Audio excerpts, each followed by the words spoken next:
So friends, अब हम देख रहे हैं BSc second year paper first solution. BSc second year का और पेपर फर्स्ट है गाइस। यहाँ सिद्ध करना है हमें कि इकाई के 4/4 फोर्थ रूट ऑफ यूनिटी संक्रिया गुणन के सापेक्ष आवेलीय समूह बनाता है। सेकंड है एक ग्रुप जी के अतिरिक्त उपसमुच्चय एच के एक उपसमूह होने के लिए आवश्यक तथा पर्याप्त प्रतिबंध यह है कि जो ए अवयव है एच और बी अवयव है एच, तो ए बी इन्वर्स अवयव होगा एच का, और बी इन्वर्स जो होगा बी अवयव होगा एच का, तो बी इन्वर्स भी अवयव होगा एच का। साथ ही साथ जो बी इन्वर्स है वह प्रतिलोम होगा।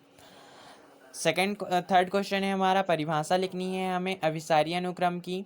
प्रत्येक कौशी अनुक्रम परिबद्ध होता है परंतु विलोमतः सत्य नहीं है। यह हमें प्रमेय थ्योरम सिद्ध करके बताना है। मूल्यांकन करना है हमारे। क्वेश्चन है एक, limit tense to 0 n+1 n+2 n+n dash n+n की power 1/n upon n is equal to 4/e।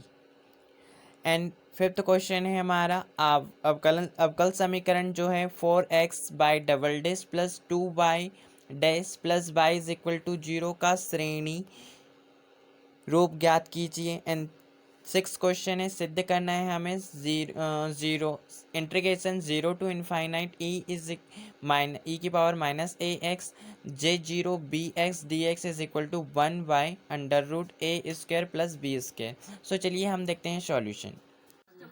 So friends, हम डिस्कस कर रहे हैं BSc second year maths paper first है गाइस। यहाँ सेकेंड मैथ्स पेपर भी सॉल्यूशन में जल्द ही अपलोड कर दूंगा। और अगर आप मेरे चैनल में नए हैं तो मेरे चैनल को सब्सक्राइब जरूर कर लीजिएगा और बेल आइकन को भी प्रेस कर लीजिएगा ताकि आने वाली जितनी भी वीडियोस मैं अपलोड करूं आपके पास नोटिफिकेशन पहुंचे, जिसके थ्रू आपको पता चल जाए कि हमारा वीडियो अपलोड हो चुका है and you can watch.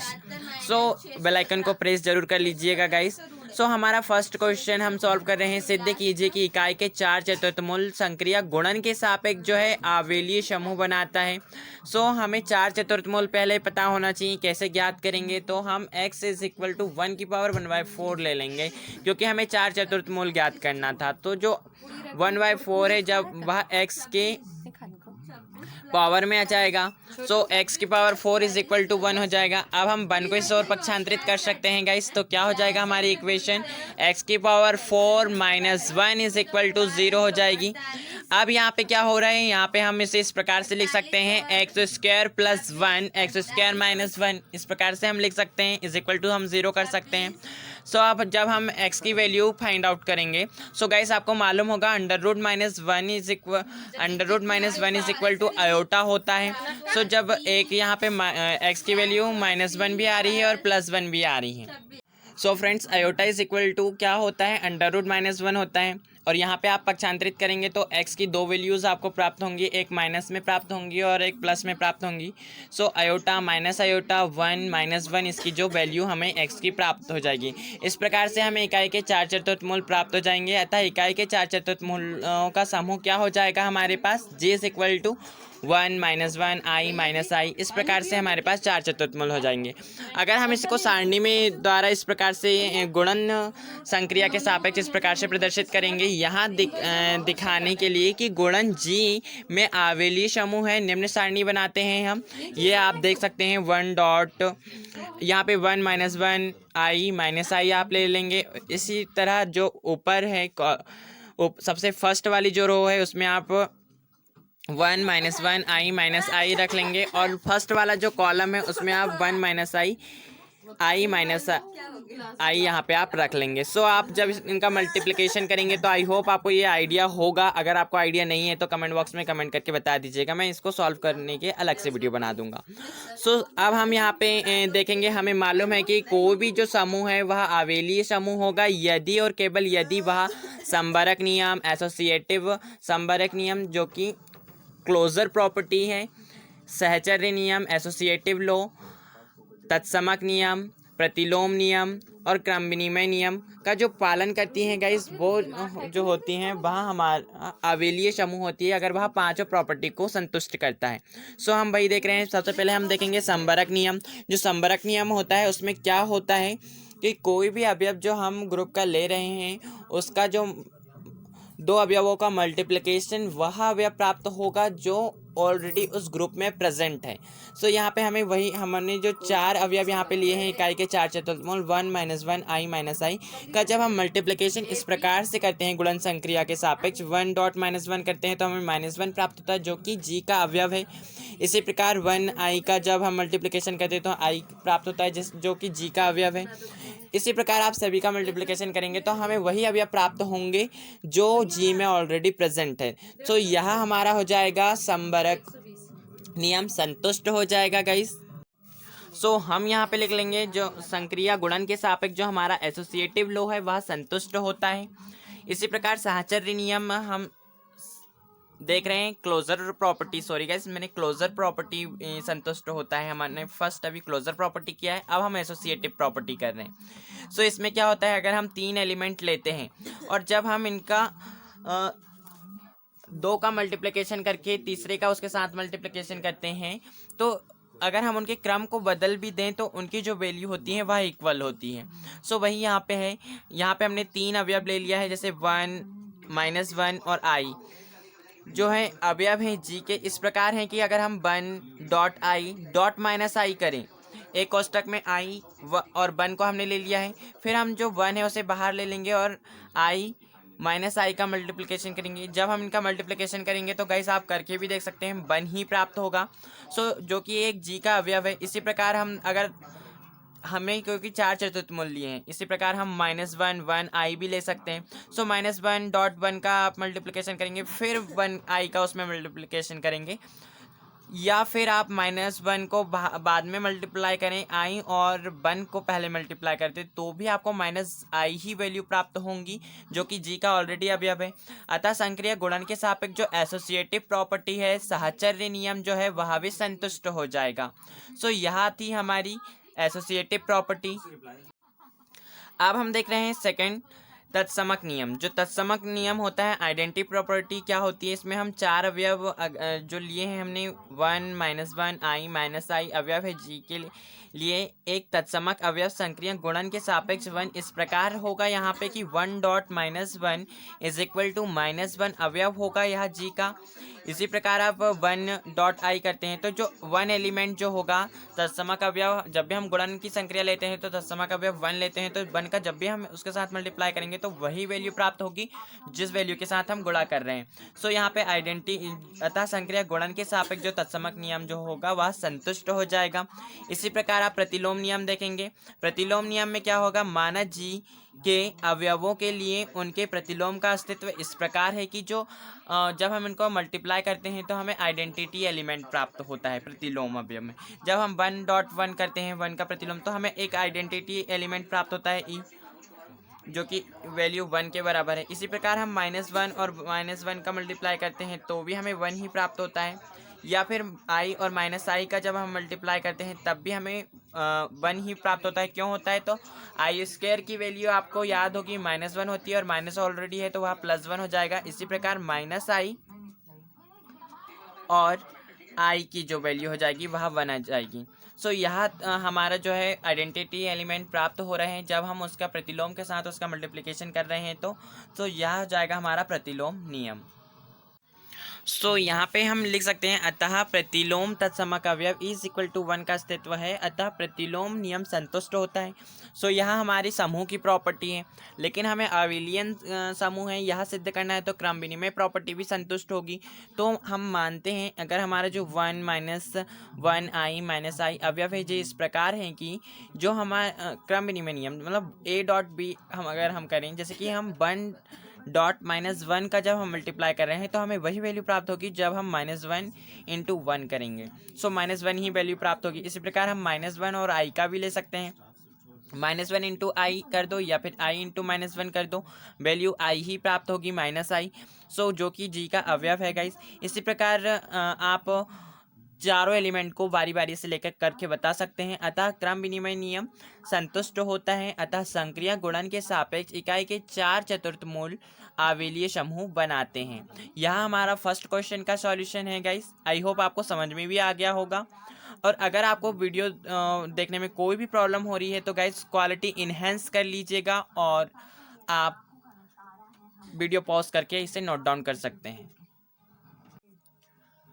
So friends, अब हम देख रहे हैं सेकंड क्वेश्चन। यह एक ग्रुप जी के अतिरिक्त उपसमुच्चय एच के उपसमूह होने के लिए आवश्यक तथा पर्याप्त प्रतिबंध यह है कि ए अवयव है एच या बी अवयव है एच।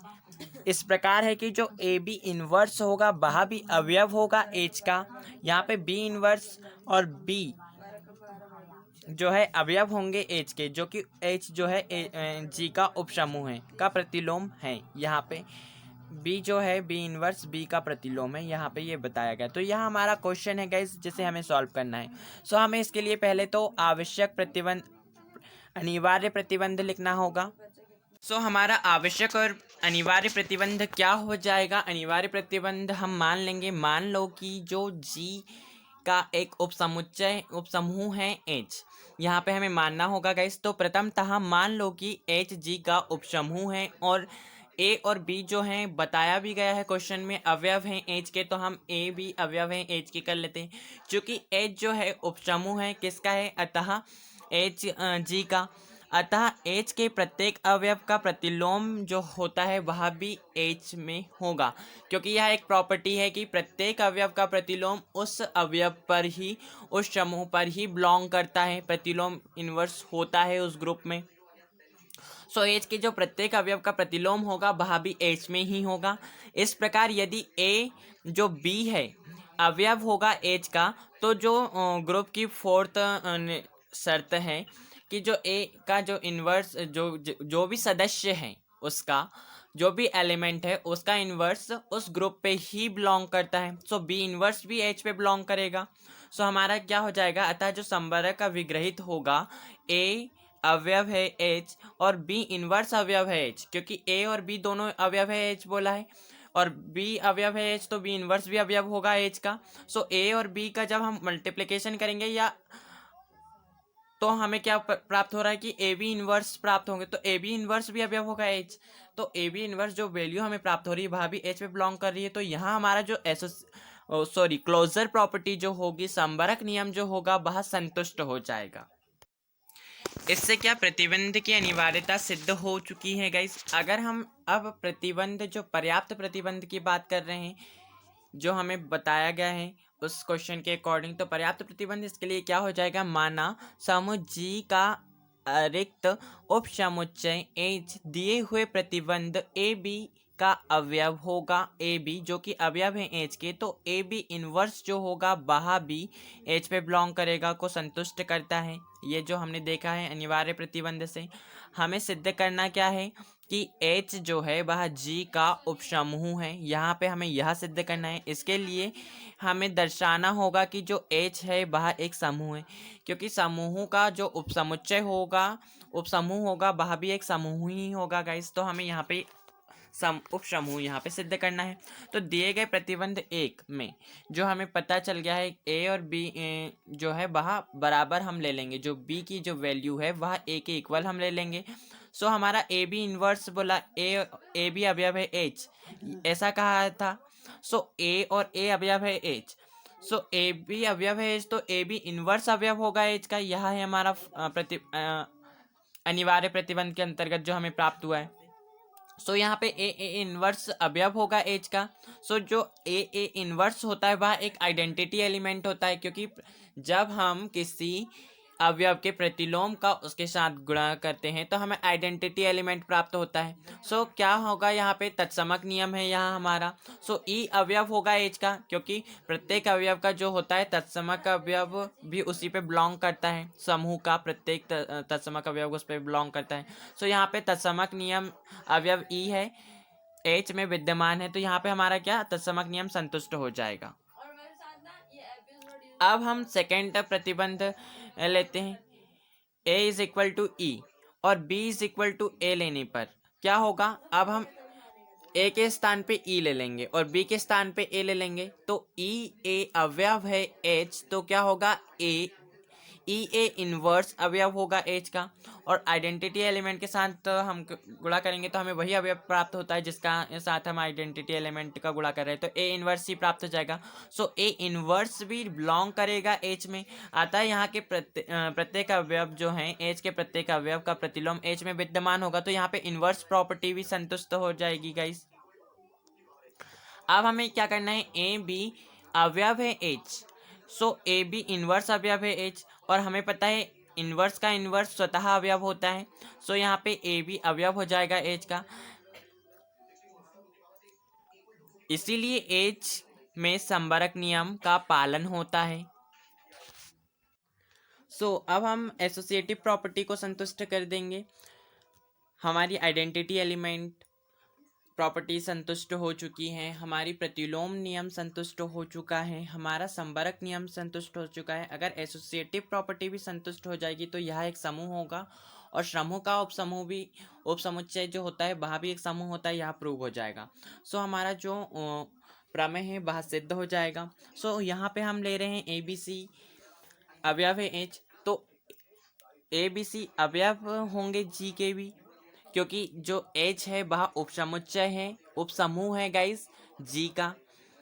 अतः सहचर्य अभिग्रहित में एच के अवयव सहचर्य नियम का पालन करते हैं, इसीलिए ए बी का मल्टीप्लाई हम कर लेंगे कोष्टक में और सी को बाहर रखेंगे, फिर हम बी सी का कर लेंगे और ए को बाहर रखेंगे, इनकी जो वैल्यू होगी वह बराबर होगी, इसीलिए एच में सहचर्य नियम का पालन होता है। अतः एच स्वयं जी में संयोजन के लिए समूह हैं, इसीलिए एच जो है समूह जी का एक उपसमूह होगा या उपसमूह है। यहाँ पे हमारा जो है क्वेश्चन समाप्त होता है। आई होप आपको भी समझ में आ गया होगा। सो फ्रेंड्स, अब हम देख रहे हैं थर्ड क्वेश्चन। परिभाषा लिखिए। अभिसारी अनुक्रम क्या है और प्रत्येक कौशी अनुक्रम परिबद्ध होता है परंतु विलोमतः सत्य नहीं है, यहाँ हमें बताना है। सो अभिसारी अनुक्रम होता क्या है। कोई भी अनुक्रम, माना अनुक्रम S N N is equal to 1 to infinite वास्तविक संख्याओं का एक अनुक्रम है यदि अनुक्रम की जो सीमा है वह एल है। तो कोई भी जो अनुक्रम है उसकी सीमा एल है, तो हम उसकी सीमा जो होगी वह निश्चित हो जाएगी।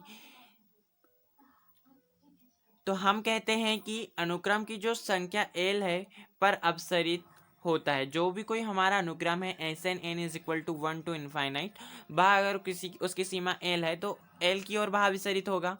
सो वह एल की ओर जो अभिसरित होता है इस अनुक्रम को अभिसारी अनुक्रम हम कहते हैं। सो अब हम सेकंड क्वेश्चन प्रमेय, हम यहाँ पे आगे प्रमेय देख रहे हैं। प्रत्येक कौशी अनुक्रम परिबद्ध होता है परंतु इसका विलोम सत्य नहीं है।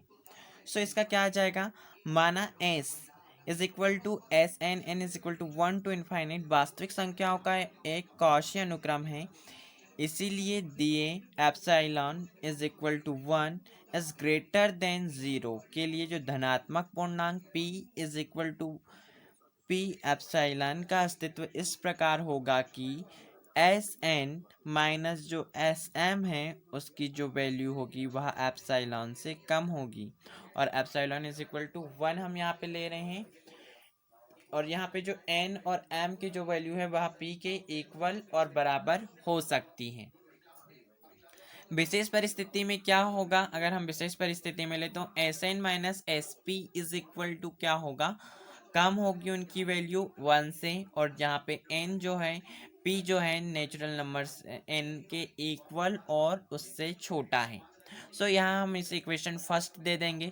अगर हम यहाँ पे एस एन लेते हैं, S N is equal to क्या हो जाएगा, S N minus S P plus S P.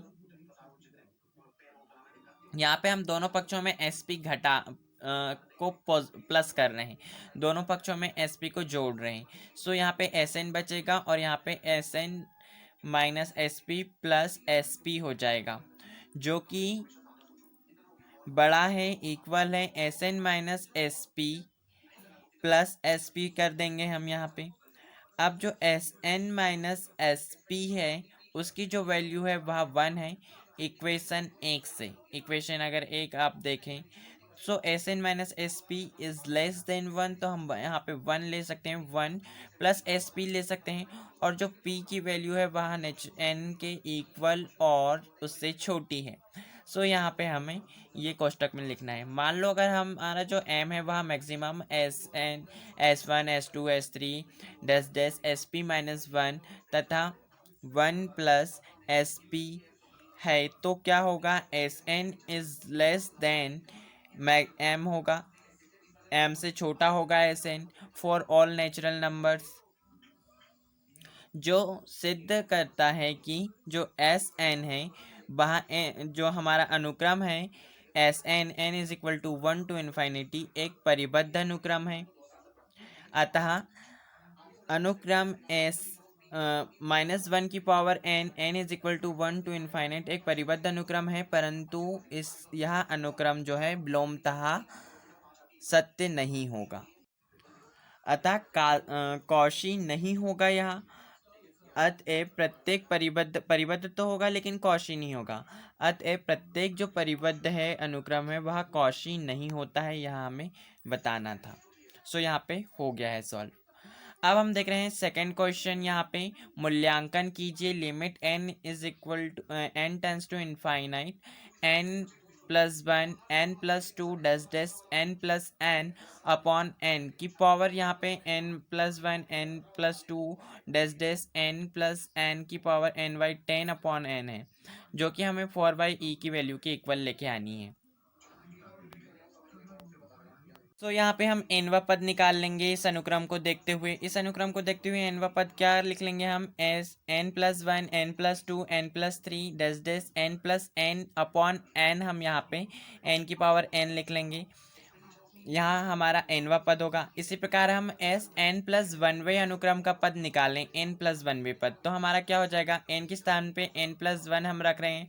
सो n प्लस 1 यहाँ पे n प्लस 2 से स्टार्ट हो जाएगी हमारी अंश की डिजिट, n प्लस 2 कोष्टक में n प्लस 3 n प्लस 4, यहाँ पे आप लिखिएगा, यहाँ पे 4 आएगा, n प्लस 4 डैश डैश। अगर आप यहाँ पे n प्लस n के स्थान पे n प्लस 1 अगर आप करेंगे तो यहाँ पे 2n हो जाएगा, 2n प्लस 1 2n प्लस 2, इसी प्रकार से यहाँ आगे बढ़ेगा।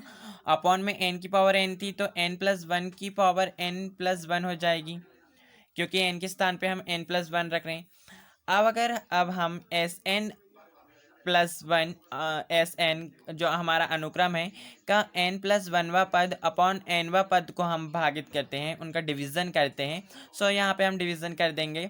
सो हमारा फर्स्ट Sn प्लस 1वां पद जो है अनुक्रम का n प्लस 1वां पद, वह हमारी वैल्यू क्या है, n plus 2 n plus 3 n plus 4 dash dash 2n plus 1 2n plus 2 upon n plus 1 की पावर n प्लस 1 है। सो यहाँ पे ये आ जाएगी। अगर हम इसके नीचे एस n प्लस 1वां पद रखते हैं, सो जो हमारा n बाई n है वह ऊपर चला जाएगा, इस तरफ आप देखेंगे राइट हैंड साइड में। सो n इंटू n की पावर n अपॉन में क्या जाएगा, n plus 1 n plus 2 n plus 3 n dot n plus n। सो जब आप इसको सॉल्व करेंगे तो आप देखेंगे यहाँ पे n plus 2 n plus 3 n plus 4 common है, सो यह कैंसिल आउट हो जाएंगे।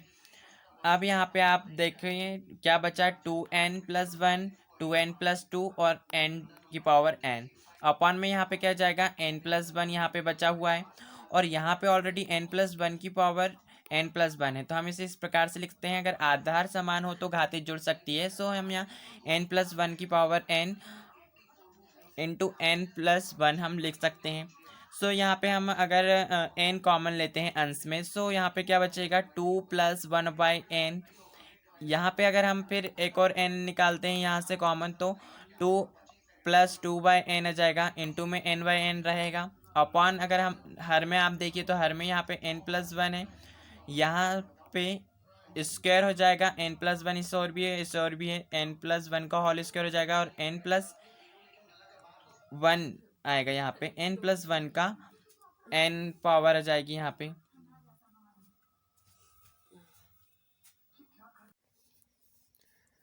सो अब यहाँ पे हम आगे के स्टेप इसकी देख रहे हैं, तो n कोष्टक में 2 plus 1 by n n 2 plus 2 by n की इंटू में n की पावर n अपॉन क्या है यहाँ पे n स्क्वायर हो जाएगा।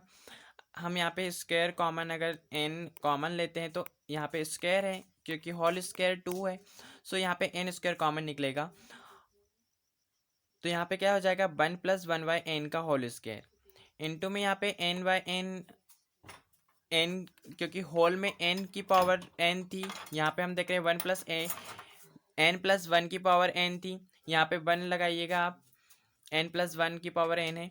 सो यहाँ पे एन की पावर एन कॉमन निकलेगा, तो यहाँ पे हो जाएगा one plus one by N की पावर एन। यहाँ पे आप देखेंगे तो एन स्क्वायर और एन की पावर एन कॉमन है अंश और हर में, तो ये कैंसिल हो जाएंगे। सो यहाँ पे हमें वैल्यू प्राप्त होगी two plus one by N, two plus two by N, और हर में हमें क्या प्राप्त होगी value, one plus one by N का whole square, one plus one by N की पावर एन। सो फ्रेंड्स, अगर आप मेरे चैनल में नए हैं तो मेरे चैनल को सब्सक्राइब जरूर कर लीजिएगा और बेल आइकन को भी प्रेस कर दीजिएगा, ताकि आने वाली जितनी भी वीडियोस मैं अपलोड करूँ आपके पास नोटिफिकेशन पहुंच जाए। हम वहाँ पे आगे की स्टेप देख रहे हैं। अब यहाँ पे हम लिमिट लगा देंगे। फलतः limit N tends to infinity S N plus one by N S N is equal to क्या हो जाएगा, limit N tends to infinite two plus one by N. फिर यहाँ पे हम लिमिट लगा रहे हैं, limit N tends to infinite two plus two by N, upon में क्या जाएगा, limit N tends to infinite one plus one by N का होल स्क्वायर। और यहाँ पे क्या हो जाएगा, limit N tends to infinite one plus one by N की पावर एन। और यहाँ जो वैल्यू होती है limit N tends to infinite one plus one by N की पावर एन, यह जो है ई की वैल्यू होती है। सो यहाँ पे ई आ जाएगी वैल्यू। आप यहाँ पे देखेंगे एन को हम इनफाइनाइट, एन के स्थान पे इनफाइनाइट इनफाइनाइट रखेंगे। सो इनफाइनाइट की कोई वैल्यू नहीं होती है गाइस, हम उसके जो है शून्य या फिर उसे नेगलेक्ट कर सकते हैं। सो हम यहाँ पे टू डॉट टू आ जाएगी, इसकी वैल्यू भी two plus one by N की वैल्यू टू हो जाएगी, और two plus two by N की वैल्यू भी टू हो जाएगी, क्योंकि वो अगर हम इनफाइनाइट से अगर टू में भाग देंगे सो वह हम नेगलेक्ट कर सकते हैं उसे। तो टू बाई टू अपॉन में यहाँ पे वन हम ले सकते हैं, वन आ जाएगा, और जो इसकी वैल्यू होती है वह ई होती है, ये मैंने अभी बताया है। सो यहाँ पे टू इंटू टू हो जाएगी फोर बाई ई। सो यह हमें सिद्ध करना था, यह हमारा सिद्ध होता है। कौशी की सीमा का द्विपद प्रमेय क्या होता है, तो यहाँ पे कौशी की सीमा के द्विपद प्रमेय से limit N tends to infinite N under root S N is equal to four by E हो जाएगा यहाँ पे, अर्थात जो लिमिट है N tends to infinite N plus one N plus two dash dash N plus N की power one by N upon N जो है, इसकी जो वैल्यू आ जाएगी फोर बाई ई आएगी, यह सिद्ध होता है। सो यह हमारा क्वेश्चन था जो कि हमने सॉल्व किया। आई होप आपको समझ में आ गया होगा। सो फ्रेंड्स, आप इस प्रकार से इन क्वेश्चंस को सॉल्व कर लेंगे। अब जो हमारा फिफ्थ और सिक्स्थ क्वेश्चन है वह आप थर्ड पेपर में देख सकते हैं। I hope guys this video is really helpful for you, and thank you for watching my video.